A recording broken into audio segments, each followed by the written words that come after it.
તો આવી રીતે ભોળાનાથ મહાદેવની શિવલિંગની પૂજા કરવી, જે લિંગમાં અથવા સ્થનડીલમાં શિવની પૂજા કરે છે તે માત્ર એક જ વર્ષમાં પોતાના આ કર્મના પ્રભાવથી શિવનું સાયુજ્ય પ્રાપ્ત કરે.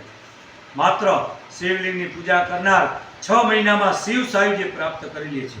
બુદ્ધિમાન ભક્તોએ પૂજા પછી 7 પ્રદક્ષિણા કરી દંડવત પ્રણામ કરવા જોઈએ. શિવ મહાદેવ શિવાલયની પ્રદક્ષિણામાં એક ડગલું ચાલવાથી 100 અશ્વમેઘ યજ્ઞનું ફળ પ્રાપ્ત થાય.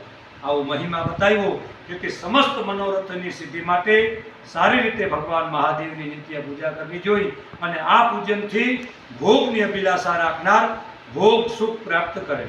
રાજ્યની કામના હોય તે રાજ્યને પ્રાપ્ત કરે, સંતતિની ઈચ્છાવાળાને સંતતિ પ્રાપ્ત થાય, રોગી હોય તે રોગ મુક્ત થાય અને મનુષ્યના સઘળા મનોરથો બધા સિદ્ધ થઈ જાય. તો આવી રીતે લિંગ મહાપુરાણની ઉત્તર ભાગમાં લિંગાર્ચન વિધિનો 24મો અધ્યાય પૂર્ણ થાય. બોલીએ ધારેશ્વર મહાદેવ કી જય.